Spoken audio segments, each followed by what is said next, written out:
Kim Chu, sumama ang loob at sinagot ang patama, di umano niya kay Rodrigo Duterte sa Showtime. Kung bago ka lang sa channel na ito, huwag kalimutang mag-like, share, comment, and subscribe. Mainit ngayon ang usap-usapan tungkol sa naging reaksyon ng actress at TV host na si Kim Chu kaugnay ng mga ispekulasyong may patama umano siya kay dating Pangulong Rodrigo Duterte sa programang It's Showtime. Mariing itinanggi ng actress ang mga aligasyon at ipinahayag ang sama ng loob sa maling interpretasyon ng ilang netizens sa kanyang mga sinabi sa telebisyon. Nagugat ang kontrobersya matapos ang isang episode ng It's Showtime kung saan nagbigay si Kim ng ilang komento na agad na naiugnay ng ilang netizens kay dating Pangulong Duterte. Agad kumalat sa social media ang clip ng pahayag ng actress na naging dahilan upang maakusahan siyang nagpaparinig o nagpapasaring sa dating leader. Pahayag ni Kim Chu, "Hindi ako nagpaparinig." Hindi nag-atubili si Kim Chu na linawin ang issue sa pamamagitan ng kanyang social media account. Sa isang serye ng tweets at Instagram stories, ipinahayag ni Kim ang kanyang pagkadismaya sa mga maling interpretasyon ng kanyang pahayag. "Gusto ko lang pong linawin na wala akong pinatatamaan o sinasaktan. Hindi ko po intensyon na makasakit o magparinig kanino man." Paliwanag ng actress. Dagdag pa niya, labis siyang nasasaktan sa akusasyon na ito dahil malayo ito sa kanyang intensyon at personalidad. Marami naman ang agad na nagpakita ng suporta kay Kim, kabilang na ang kanyang mga kasamahan sa industriya at mga fans. Ilang netizens din ang humiling na maging maingat ang publiko sa pagbibigay ng malisya sa mga simpleng komento ng mga artista, lalo na't sensitibo ang mga usapin hinggil sa politika. Isa sa mga co-host ni Kim sa Showtime ang nagkomento, "Kilalang kilala namin si Kim at hindi siya ang tipo ng taong mananakit o gagamitin ang programa para magparinig."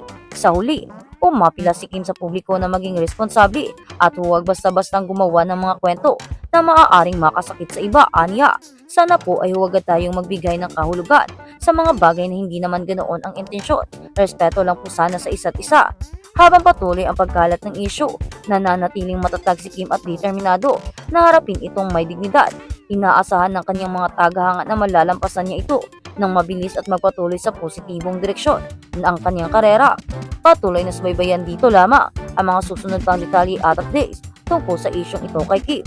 At sa kabilang banda, Kim Pao unseen, sweet moments in LA. Kim Chu pinagtripan si Paolo Avellino habang natutulog. Muling pinakilingin na Kim Chu at Paolo Avellino ang kanilang fans nang lumabas ang ilang unseen sweet moments ng dalawa sa kanilang trip sa Los Angeles. Kabilang sa mga trending na eksena ay ang nakakatawang pagti-trip ni Kim kay Paolo habang natutulog ito na agad na kumalat sa social media. Nakakatuwang eksena sa LA sa isang viral na video.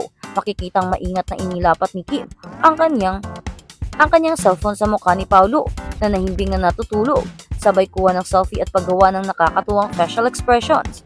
Maririnig pa sa background ang surprise na pagtawa ni Kim na lalong nagpasaya sa kanilang mga followers. Agad na napuno ng mga masasayang komento ang social media dahil sa video na ito. Maraming netizens ang nagsabi na bagay ang dalawa at masaya silang makita ang natural na lambingan at kulitan ni Kim Chu at Paolo Avellino kahit off-cam. Isang fan ang nagkomento, "Ang cute nilang dalawa, totoo kaya ang feelings?" Habang ang iba ay nag-post ng, "Hindi ko mapigilang kiligin, sana kayo na talaga." Hanggang ngayon ay hindi pa rin malinaw kung ano ang tunay na relasyon ni Kim Chu at Paolo Avellino. Gayunpaman, dahil sa paulit-ulit nilang sweet interactions, lalo pang lumakas ang haka-haka ng mga fans tungkol sa posibleng romantic relationship nila. Patuloy na umaasa ang publiko na magkakaroon na ng kompormasyon mula sa dalawa ukol sa tunay na estado ng kanilang relasyon. Habang hinihintay ito, patuloy ang masayang pagsusubaybay ng mga fans sa kanilang nakakakilig na interactions. Abangan ang iba pang updates tungkol sa Kim Pao dito lamang para sa news latest updates. Dahil hindi naman naniniwala ang mga fans na ganun lang ang nangyayari sa kanilang vacation. Siguro, mas marami pang nakakatuwang video at nakakasweet na moments na meron ang Kim Pao. Hindi pa lang nire-reveal ni Kim dahil nakatago pa sa kanyang cellphone.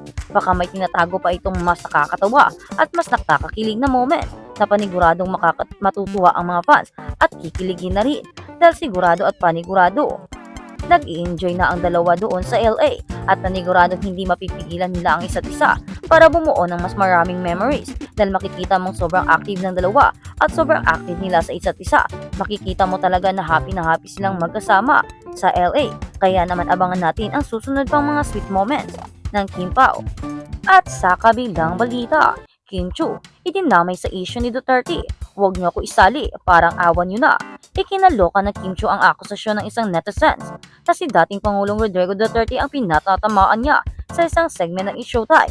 Ikinonek kasi ng isang social media user ang binasang spiel ni Kim sa Showtime sa pagkakaaresto kay Duterte sa bisa ng arrest warrant mula sa International Criminal Court or ICC dahil sa ipinatupad niyang noong Oplan Tokang. Nangyari ito sa episode ng Noontime Show ngayong araw kung saan isa si Kim sa nagbasa ng kanilang open at sinabi niyang huwag niyo akong idamay dahil suportado ko ang Duterte. Kaya naman sana huwag niyong bigyan ng mga mali siya ang mga nasasabi namin dito or lagihan ng mga meaning dahil pawang pagtatrabaho lang ang ginagawa namin dito at ginagawa lang namin kung ano ang nakasulat at kung ano ang dapat pinapagawa at wala itong halong politika. Ito ay halong trabaho lamang. Kaya sana wag niyo akong idamay parang awan niyo na. Duterte pa rin ako. At sa kabilang balita, pagkampi raw ni Vice Ganda kay Duterte viral, fake news wag paniwalaan. Inalmahan ng phenomenal box office star na si Vice Ganda ang pagkalat sa social media ng fake quote card kung saan pinupuri ang dating Pangulong Rodrigo Duterte.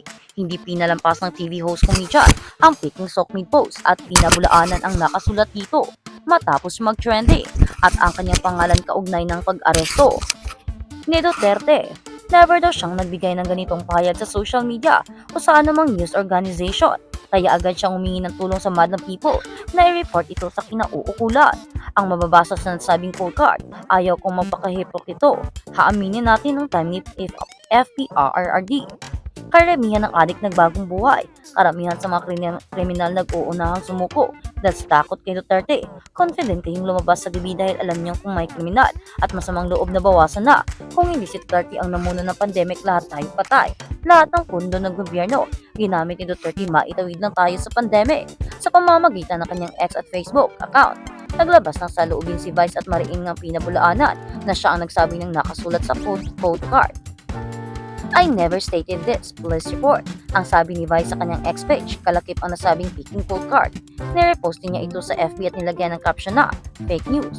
Huwag paniwalaan ang kumakalat na pahayag na ito. Wala po akong inilabas o sinabi na ganitong statement. Maging mapanuri at huwag basta maniwala sa impormasyong walang malinaw o opisyal na pinagmulan. Police report. Sabi pa ni Vice, inaristo si Duterte kahapon sa Ninoy Aquino International Airport Terminal 3 sa bisa ng arrest warrant mula sa International Criminal Court ng mga operatiba ng PNP-CIDG. Kagabi dinala ang mga otoridad at ang dating presidente sa The Hague sa Netherlands kung saan ito harapin ang mga kasong kanyang kinakarap sa isang panayam kay Senator Bongo. Sinabi nitong nakatakda sana umanong magpa-check up at sumailalim sa isang medical procedure sa Cardinal Santos Medical Center San Juan City.